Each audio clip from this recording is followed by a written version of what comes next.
I stood frozen in the middle of the small church in Cedar Valley, Oregon, the town where I had spent my entire childhood. The black dress clinging to my thin frame, thinned from months of sleepless nights and endless worry, felt suffocating, as if even it resented me for my helplessness. In front of me, Mason's pristine white casket, my 8-year-old son, lay silently covered in white lilies, his favorite flowers. They were the only ones he had wanted to plant in the garden once he got better. A small, simple dream, forever unfinished. The heavy atmosphere of the funeral was filled with stifled sobs blending into the sound of prayers. I clenched my hands together tightly to stop myself from crying out loud. Outside, the wind rustled through the old oak trees, as if mourning for Mason, a child who never had the chance to grow up. Then, my phone vibrated softly in my purse. Part of me wanted to ignore it, but curiosity overtook the pain. I glanced at the screen. A strange message appeared, and the image it showed made my heart feel like it was being crushed. Nathan, my husband, was smiling brightly next to a blonde woman who couldn't have been older than 30.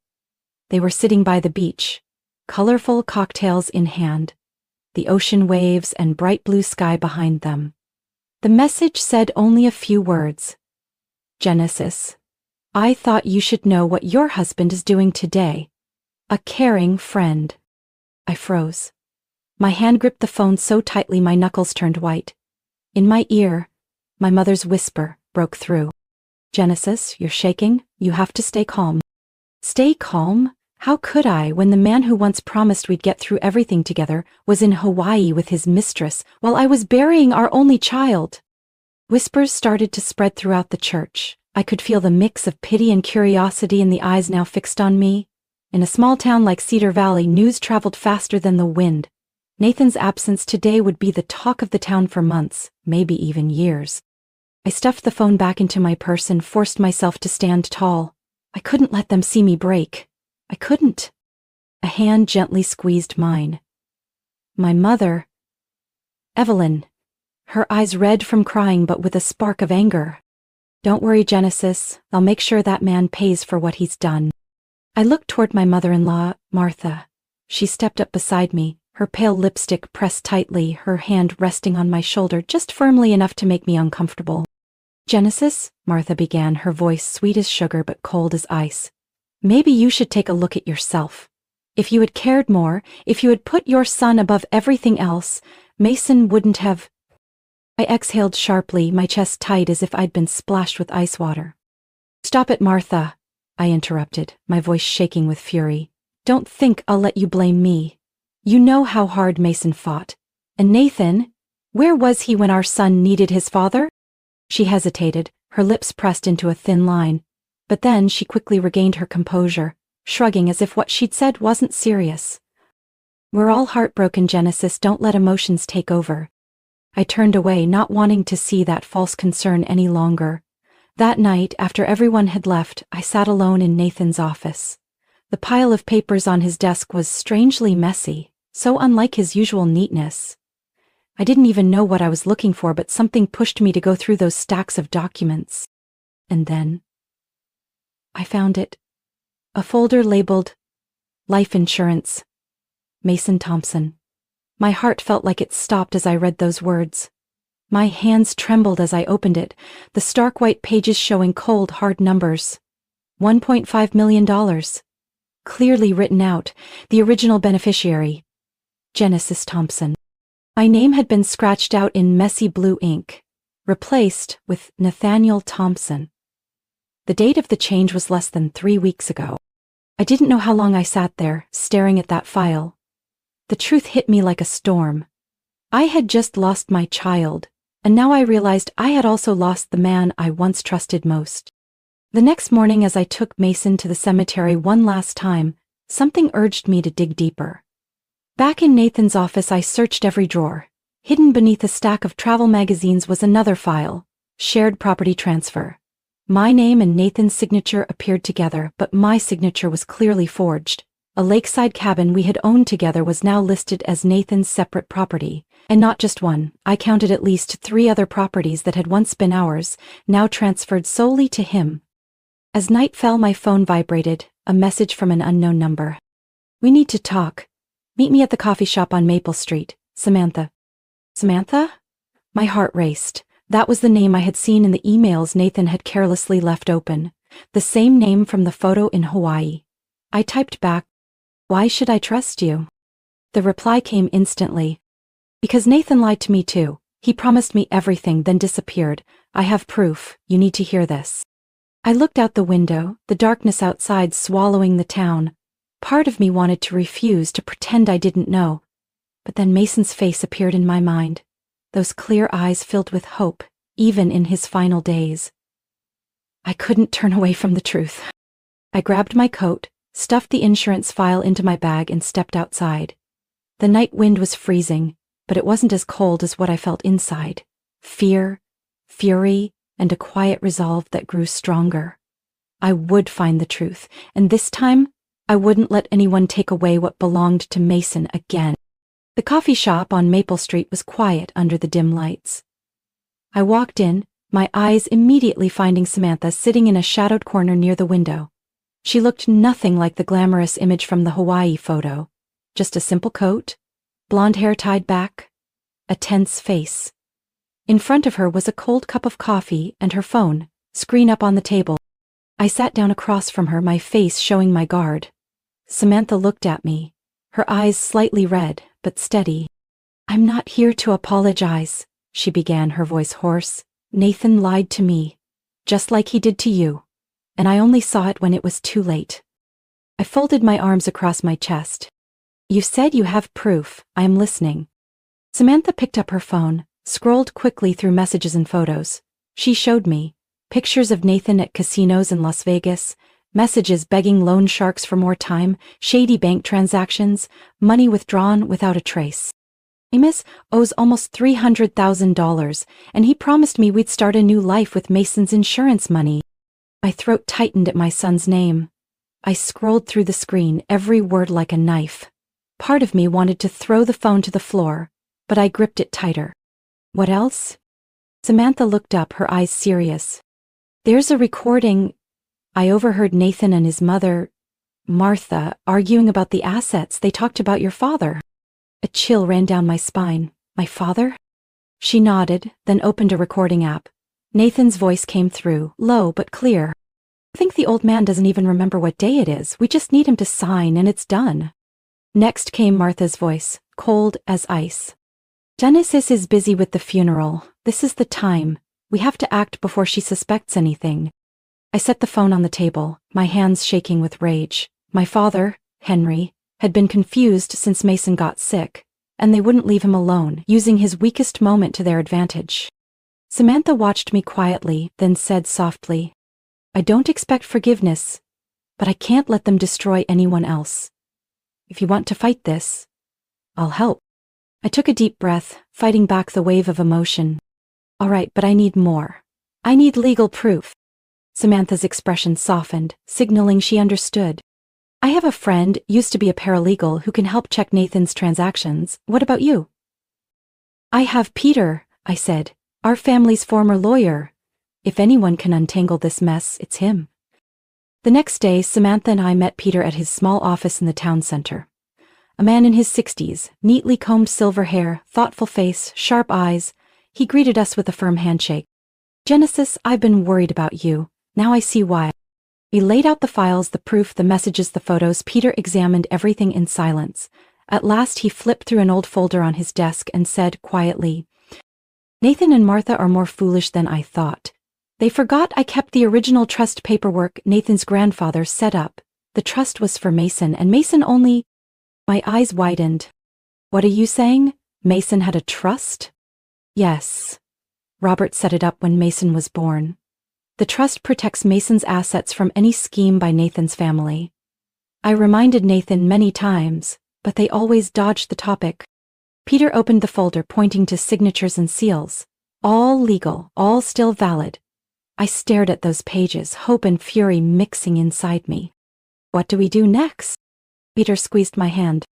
"We'll help you take back what belongs to Mason. But Genesis, this is just the beginning." Outside, the rain began to fall, tapping softly on the roof of the old office. I knew the real storm of my life was about to begin.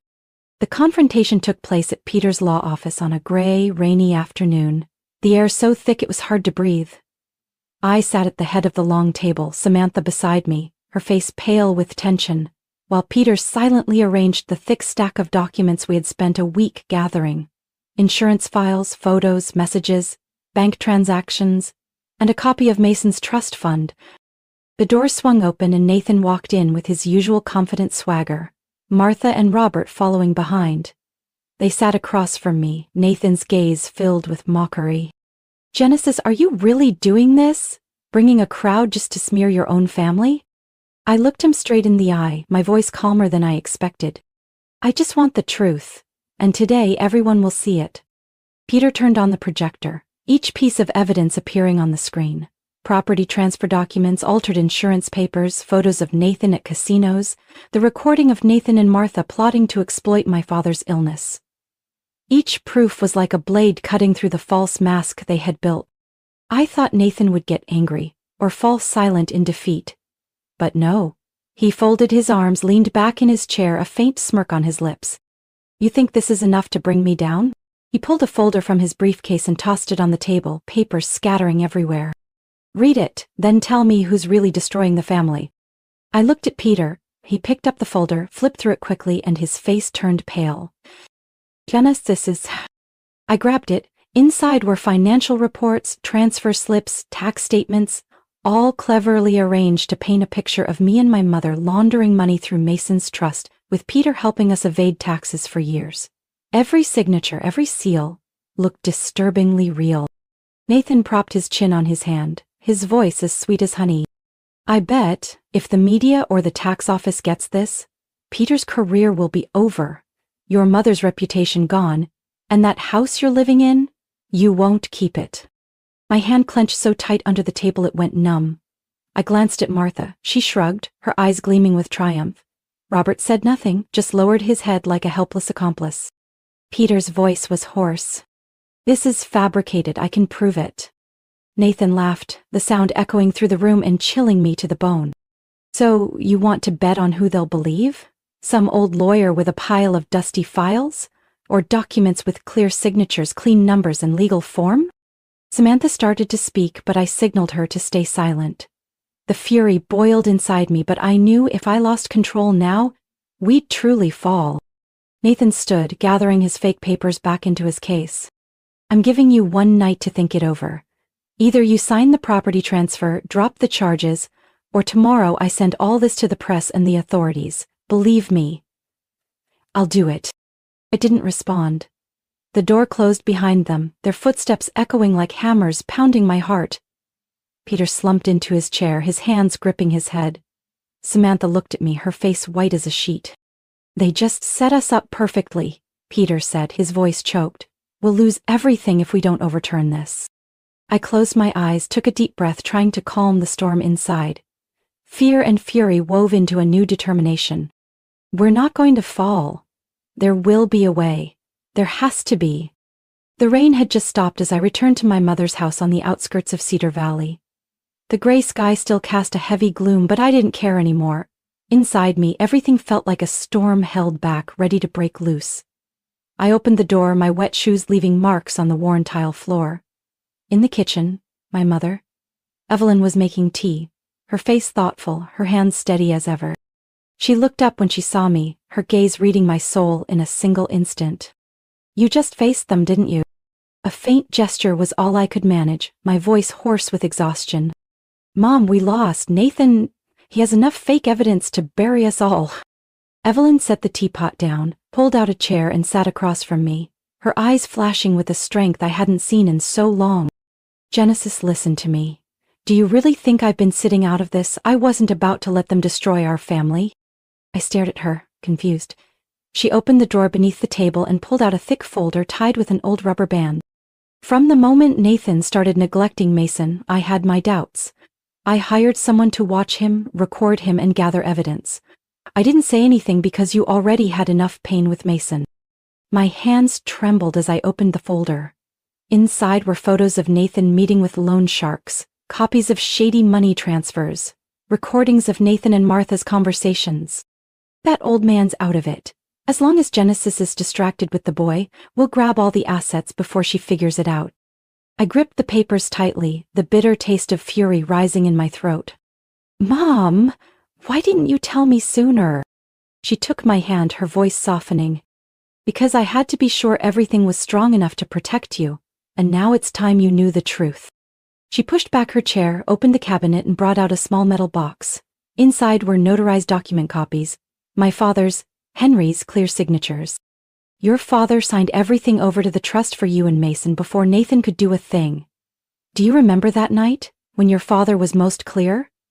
The night Mason was admitted for the last time. I remembered. That rare moment he looked at me with clear eyes, squeezed my hand and said, I'm still here to take care of you, Genesis. A small, knowing look crossed her face. That night I had him sign the papers with the lawyer and witnesses present. Everything was legal. Nathan thought he had won, but what he really has are worthless pieces of paper. I sank into the chair, tears welling up, not from sadness, but because a ray of hope had broken through the darkness. You saved me, you saved Mason. My mother shook her head, squeezing my hand tightly. No, Genesis. Your father is the one who saved this family. He always loved you and protected you in the way he could. I looked out the window where the first weak rays of sunlight began to break through the dark clouds. The battle wasn't over, but now I had a weapon. Oh, Mom, what do we do next? My mother pushed back her chair, resolve clear in her gaze. We take this evidence to where Nathan can't bribe or threaten anyone, the court and the authorities. And you have to be ready to face this. This isn't just for Mason, it's for you too. In that moment, I knew I was no longer alone. I knew this fight now had a stronger foundation than ever. That night, my mother's house suddenly felt like the battlefield that would decide everything. I sat in the living room, the light dim. On the table was the file my mother and Peter had worked so hard to compile, proof of the legal transfer of property into Mason's trust, recordings of Nathan and Martha plotting to steal it, and copies of Nathan's shady casino transactions. Samantha stood by the window, constantly glancing out as if waiting for something. The sound of a car stopping at the gate, then footsteps on the porch. The door flew open before I could react. Nathan stepped in, confident as ever, with Martha, his mother, behind him. Wearing her usual cold expression, Nathan threw a stack of papers onto the table, his voice hard. That's enough, Genesis. Sign this. Tonight. Transfer the property and this will all go away. I looked up, struggling to keep my voice calm. What property, Nathan? What do you think you still have left to take? Martha stepped forward, her voice sharp. Don't pretend to be strong. Everything's still in Nathan's name. You don't sign tonight and your family pays for it tomorrow. I looked her straight in the eye. Really? Then take a look at this. I signaled to Samantha. She pulled out her phone and hit play. Nathan's voice echoed in the room, chilling in the silence. Don't worry, Mom. Mason's insurance is the prize. Genesis doesn't suspect a thing. That money, that property, it'll all be ours. Then Martha's voice followed. As long as Genesis doesn't react in time, you handle the legal side, I'll deal with the bank. Nathan's face turned pale and Martha's eyes widened, darting around for an escape. Nathan tried to steady himself. You set me up? You can't use that against me. No court will believe you. I rose slowly, my voice steady. We don't need the court to believe it, Nathan. The people who need to believe it are standing right outside. At that moment, the door swung open again. 2 FBI agents and the town's sheriff entered, their badges glinting under the light. One agent spoke. Nathaniel Thompson, Martha Thompson, you are under arrest for suspected financial fraud, insurance fraud, and conspiracy to commit theft. Anything you say can be used in court. Nathan stepped back, the smugness in his eyes gone. Martha opened her mouth to protest, but the sheriff stepped forward and cuffed her before she could say a word, leaving her stunned. You don't have proof. This is a joke, Nathan shouted, struggling as the agents held him firmly. Samantha stepped forward, holding up a USB drive containing all the files, recordings, and documents we had prepared. Enough proof, she said, her voice ice cold. I looked at Nathan one last time, the man who had once been my husband, who once promised to protect our family, was now just a greedy, weak man. Martha, as she was led out the door, glanced back, her eyes filled with hatred, and defeat. The sheriff turned to me. "Genesis, you and your family are safe. All the property has been legally transferred into the trust. They can't touch it anymore." I nodded, feeling as if a huge weight had finally lifted off my chest. The fury was gone. All that was left was relief and an unexpected peace. Samantha let out a breath and said quietly, "So, it's over." I looked out the window. The night was strangely calm. But I knew this wasn't truly the end. The fight to restore honor and rebuild our lives would be long, but at least I had protected Mason and what he loved most, family. The trial took place on a spring morning, when the gentle breeze had begun to carry the scent of lavender from the fields on the outskirts of Cedar Valley.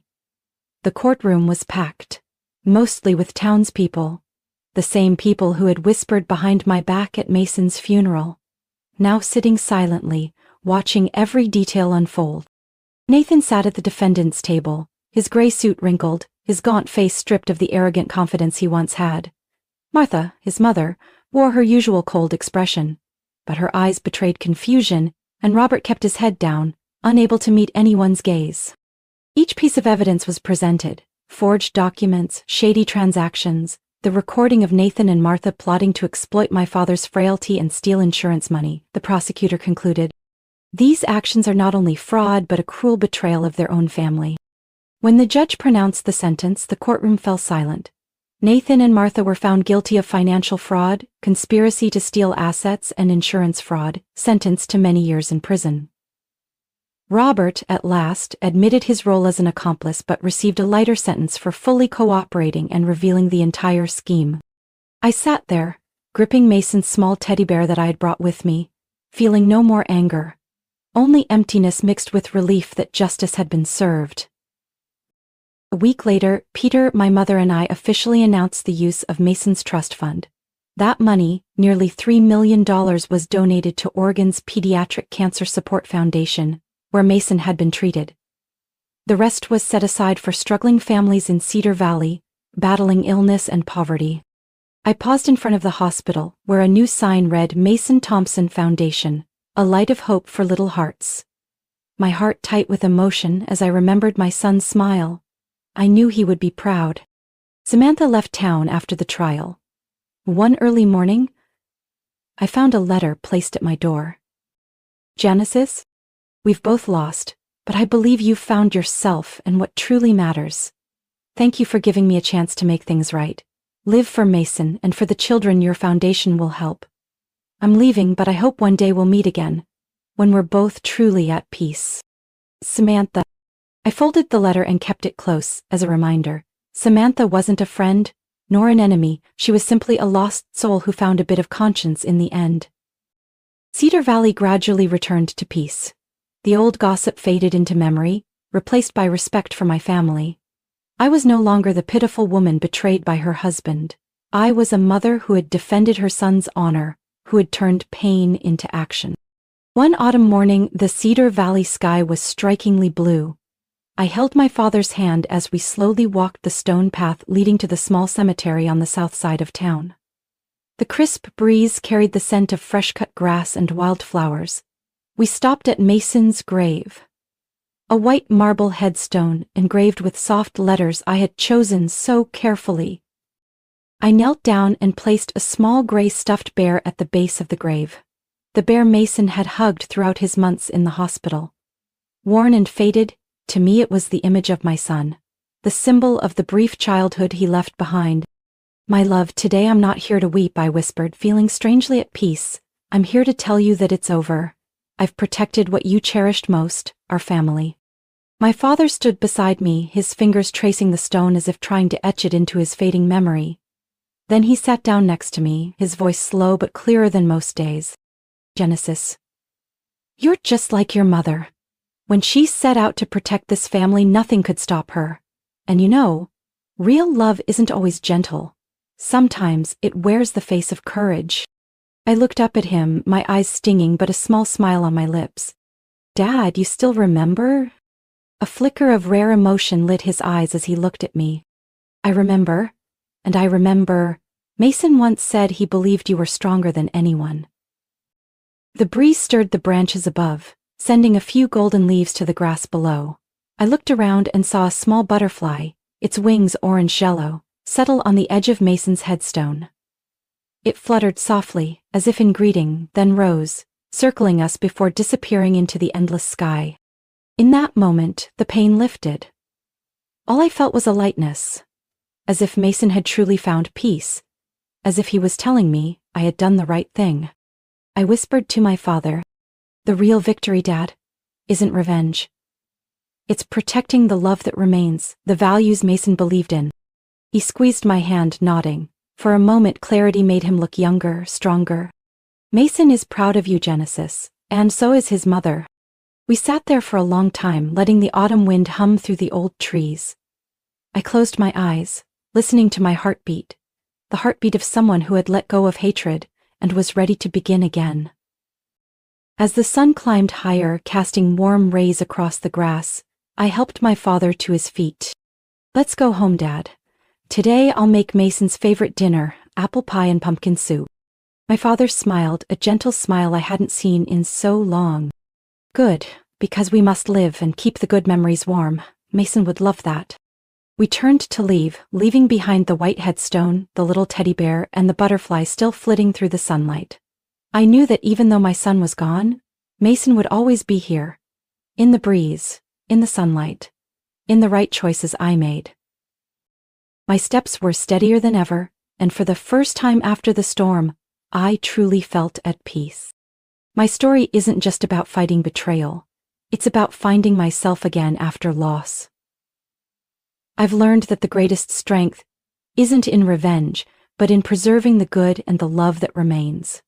Mason taught me that with his innocence and courage. Now his trust fund helps hundreds of children, and my family has found peace again.